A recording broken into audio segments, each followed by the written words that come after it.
মাধ্যমিকের অঙ্ক পরীক্ষায় দুটি প্রশ্ন কঠিন হওয়ার অভিযোগ সামনে এসেছিল, আর তারপর পর্ষদের তরফ থেকে কি নির্দেশ দেওয়া হয়েছে?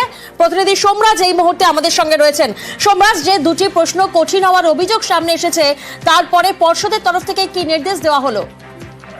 দেখো, মধ্যশিক্ষা পর্ষদের তরফ থেকে বিবৃতি জারি করা হয়েছে, যেখানে বলা হয়েছে যে দুটি প্রশ্ন কঠিন হওয়ার অভিযোগ উঠেছিল, সেই দুটি প্রশ্ন ছাত্রছাত্রীরা যদি উত্তর লেখে এবং উত্তর লেখার পদ্ধতি যদি সঠিক হয়, তাহলে ছাত্রছাত্রীদের পক্ষেই নম্বর দেওয়া হবে। এবং এমনটাই নির্দেশ যারা মূল্যায়নকারী শিক্ষক শিক্ষিকা রয়েছেন অঙ্ক পরীক্ষার ক্ষেত্রে, তাদেরকে এমনটাই নির্দেশ দেওয়া হয়েছে।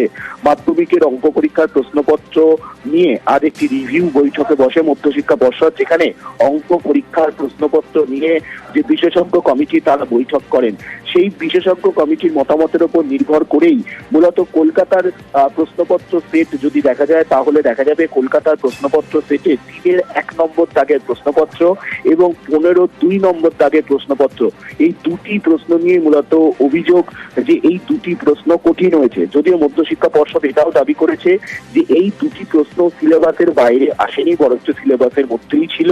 কিন্তু যেহেতু বিশেষজ্ঞরা তারা মতামত জানাচ্ছেন যে এই দুটি প্রশ্ন কঠিন, তাই তাকে গুরুত্ব ও মান্যতা দিয়েই মধ্যশিক্ষা পর্ষদের সিদ্ধান্ত নিয়েছে যে এই দুটি প্রশ্ন ছাত্রছাত্রীরা উত্তর লিখলে বা উত্তর লেখার চেষ্টা করলে এবং সেই পদ্ধতি ঠিক এলে ছাত্রছাত্রীদের পক্ষেই নম্বর দেওয়া হবে।